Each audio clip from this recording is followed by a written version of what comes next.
Welcome to our voice. నేను journalist నవత. తెలంగాణలో ఈ మధ్య కాలంలో చాలా చూస్తున్నాము. ఆదివాసులకు, ముఖ్యంగా వనవాసులకు సంబంధించి అన్యమతస్థుల దాడి ఇదే జైనూరులో గతంలో జరిగింది. మళ్ళీ జైనూరులో ఒళ్ళు గగ్గురు పట్టే ఒక అంశం జరిగింది. దీనికి సంబంధించి ఫ్యాక్ట్ చెక్ చేయాల్సిన అవసరం కూడా ఉంది. ఆ ప్రయత్నం కూడా చేస్తాం. అసలు జైనూరులో ఏం జరిగింది అని అంటే, మనందరికీ తెలిసిందే జైనూర్ ఆసిఫాబాద్ జిల్లాలో ఉంది. అయితే జైనూర్ మండలం దేవగూడ దగ్గర ఒంటరిగా వెళ్తోంది ఒక వనవాసి మహిళ. ఆ మహిళపై ఆటో డ్రైవర్ షేక్ మగ్దూమ్ లైంగిక దాడికి ప్రయత్నించాడు. దీంతో ఆమె తీవ్రంగా ప్రతిఘటించడంతో హత్యాయత్నం చేసి తీవ్రంగా గాయపరిచి పారిపోయాడు. దేవాగూడకు చెందిన ఆదివాసీ మహిళ రక్షాబంధన్ పర్వదినం సందర్భంగా తన సోదరులకు రాఖీ కట్టేందుకు ఈ నెల 31న సిర్పూర్ మండలంలో ఉన్న కోహినూర్ అనే గ్రామానికి వెళ్ళడానికి రెడీ అయింది. ఆటో కోసం ఆగిన సమయంలో షేక్ మగ్దూమ్ దగ్గరికి వచ్చి తన ఆటో అదే గ్రామానికి వెళ్తుందని ఎక్కాలని చెప్పాడు. దీంతో ఆ మహిళ అతన్ని నమ్మి ఆటో ఎక్కింది. దీంతో కొంత దూరం వెళ్ళగానే షేక్ మగ్దూమ్ అసభ్యంగా మాట్లాడుతూ ప్రవర్తిస్తూ లైంగిక దాడికి ప్రయత్నించాడు. దీంతో ఆ మహిళ కేకలు వేయడంతో ఆటో డ్రైవర్ తీవ్ర వాగ్వాదానికి దిగాడు. తన పేరు బయటికి వస్తుందన్న సాకుతో ఆటో డ్రైవర్ షేక్ మగ్దూమ్ వనవాసి మహిళ ముఖంపై ఇనుప రాడ్డుతో బలంగా మోదాడు. దీంతో స్పృహ తప్పి పడిపోయింది. ఆ మహిళ చనిపోయిందనుకున్న మగ్దూమ్ ఆమెను రోడ్డుపైనే పడేసి ఆటోలో వెళ్లిపోయాడు. మహిళను రాడ్డుతో తీవ్రంగా కొట్టడంతో మహిళ రక్తపు మడుగులో పడిపోయింది. దీనిని గమనించిన స్థానికులు వెంటనే ఆమెను 108లో ఆసుపత్రికి తరలించారు. ప్రాథమిక చికిత్స అనంతరం ఆదిలాబాద్ రిమ్స్ కి, అక్కడి నుంచి హైదరాబాద్ కి తరలించారు. అయితే ఆ మహిళ తమ్ముడికి అసలు విషయం తెలియకపోవడం, మహిళ కూడా స్పృహలో లేకపోవడంతో గుర్తు తెలియని వాహనం ఢీకొట్టిందంటూ పోలీస్ స్టేషన్లో ఫిర్యాదు చేశారు. కానీ హైదరాబాద్ ఆసుపత్రిలో చికిత్స పొందుతున్న ఆ మహిళ స్పృహలోకి వచ్చింది. పోలీసులు కూడా విచారణ చేయడంతో ఈ నెల 2వ తేదీన అసలు విషయం బయటకు వచ్చింది. తనపై ఆటో డ్రైవర్ షేక్ మగ్దూమ్ లైంగిక దాడికి ప్రయత్నించాడని, తాను ఎదురు తిరగడంతో తన ముఖంపై ఇనుప రాడ్డుతో బలంగా కొట్టాడని వెల్లడించింది. దీంతో అసలు విషయం బయటకు వచ్చింది. మరోవైపు నిందితుడు షేక్ మగ్దూంపై లైంగిక దాడి, హత్యాయత్నం, ఎస్సీ/ఎస్టీ అట్రాసిటీ కేసులు నమోదు చేశామని ఆసిఫాబాద్ పోలీసులు ప్రకటించారు. మరోవైపు వనవాసి మహిళపై దాడికి పాల్పడిన మగ్దూంని ఉరి తీయాలని వనవాసి సంఘాలు డిమాండ్ చేస్తూ జైనూరు ప్రధాన రహదారిపై ధర్నాకు దిగారు. అలాగే ఈ ఘటనను నిరసిస్తూ నేడు జైనూర్ బంద్ కూడా పిలుపునిచ్చారు. జైనూరులో ఇంకా అదుపులోకి రాలేదు శాంతి భద్రతలు. అయితే ఆదివాసీ మహిళను మరో వర్గానికి చెందిన వ్యక్తి అత్యాచార యత్నం చేయడంపై తీవ్ర ఆగ్రహాలు వస్తున్నాయి. ఎక్కడి నుంచో బతుకు తెరుకు వచ్చి తమపైనే దాడులు చేస్తే ఊరుకునేది లేదు అంటూ వనవాసీలు ఆందోళన చేపట్టారు. అయితే ఈ క్రమంలో బుధవారం జైనూరు మొత్తం బంద్కే పిలిపించారు. దీంతో పరిస్థితులు పూర్తిగా అదుపు తప్పాయి.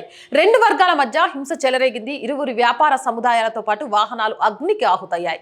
మరోవైపు ఈ ఘటనపై డీజీపీ జితేందర్ స్పందించారు. జైనూర్ను 1000 మంది పోలీసులకు పంపించామని, 144 సెక్షన్ అమల్లో ఉందని తెలిపారు. తప్పుడు కథనాలు సృష్టిస్తే వారిపై చర్యలు తీసుకుంటామని స్పష్టం చేశారు. సంఘటన జరగగానే ఇంకా విధ్వంసం జరగకుండా 144 సెక్షన్ పోలీసు బలగాలు చాలా బాగున్నాయి. కానీ ఇక్కడ మనం ఆలోచించాల్సిన మరొక సున్నితమైన అంశం ఉంది. ఆ మహిళకు గనక జరగరానిది ఏదైనా జరిగి ప్రాణాలు పోయి ఉంటే, షేక్ మగ్దూమ్ లాంటి ఒక దుర్మార్గుడు చేసిన పని చీకట్లో కలిసిపోయేది. మొన్నటికి మొన్న మనం చూసాం, కోల్కత్తాలో జూనియర్ డాక్టర్ విషయంలో కూడా యాజ్ ఇట్ ఈజ్ ఆత్మహత్యను హత్యగా చిత్రీకరించే ప్రయత్నం చేశారు పోలీసులు. అసలు వాస్తవం బయటపడటంతో మహిళలకు రక్షణ లేదు అనే విషయం అర్థమైంది.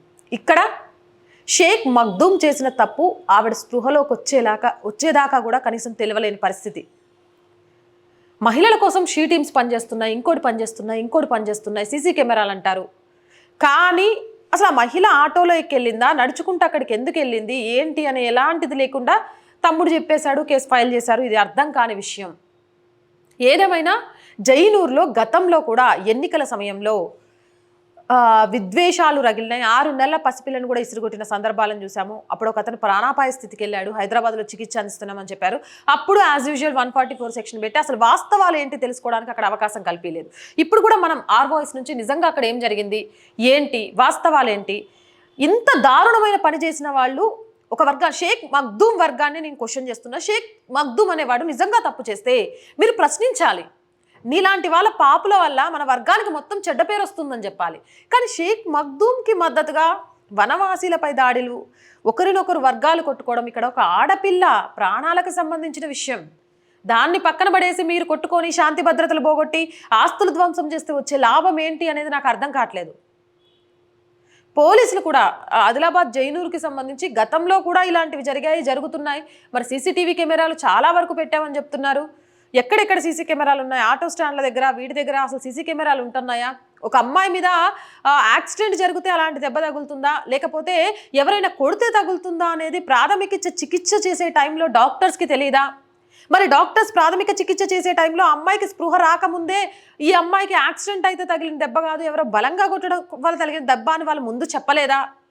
ఏం జరుగుతుందో ఈ కేసుకి సంబంధించి తెలియదు, కానీ వాస్తవాలను వీలైనంతగా ఆర్ వాయిస్ మీ ముందుంచే ప్రయత్నం చేస్తుంది. మీరేమనుకుంటున్నారో కామెంట్ సెక్షన్లో పెట్టండి. మళ్ళీ చెప్తున్నా, వనవాసీలు, కొండలు గుట్టలు, వాళ్ళ పనులు, వాళ్ళ సంస్కృతి, వాళ్ళ బ్రతుకు, నిజంగా కూడా ఈరోజు వనవాసి అంటే ఆదివాసులను కూడా అంటారు, వాళ్ళ కల్చర్ ఎంత బాగుంటుంది తెలుసా? అసలు అంత కల్చర్లో వాళ్ళది వాళ్ళు బ్రతుకుతుంటే అక్కడికి ఎక్కడి నుంచో వెళ్ళిపోయి ఉండి ఈరోజు వాళ్ళ మనుగడే ప్రశ్నార్థకం చేస్తున్నా కూడా ప్రభుత్వాలు పట్టించుకోవట్లేదంటే ఏమనాలో నాకు అర్థం కావట్లేదు. మీకేమైనా అనిపిస్తే కామెంట్ పెట్టేయండి.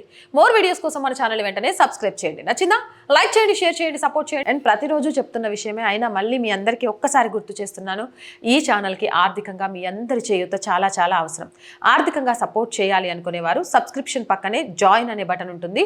1 to 5 లెవెల్స్ ఉంటాయి. ఏదో ఒక లెవెల్లో సపోర్ట్ చేయండి. అలాగే స్క్రీన్ మీద గూగుల్ పే, ఫోన్పేతో పాటు అకౌంట్ డీటెయిల్స్ కూడా ఉంటాయి. మీకు తోచిన సహాయం చేయడం ద్వారా ₹1 నుంచి మీకు ఎంత తోస్తే అంత సహాయం చేయడం ద్వారా ఈ ఛానల్ని ఆర్థికంగా ఆదుకోవడంలో భాగస్వాములు అవుతారు. అలాగే మార్కెటింగ్ యాడ్స్, వ్యాపార ప్రకటనల కోసం కూడా ఈ ఛానల్ని సంప్రదించవచ్చు. 8328500576 నెంబర్కి కాల్ చేయడం ద్వారా. So please subscribe our channel, support our channel, share our channel, like our channel. And అభిప్రాయం ఏదైనా నిస్సంకోచంగా కామెంట్ చేయండి. జై భారత్.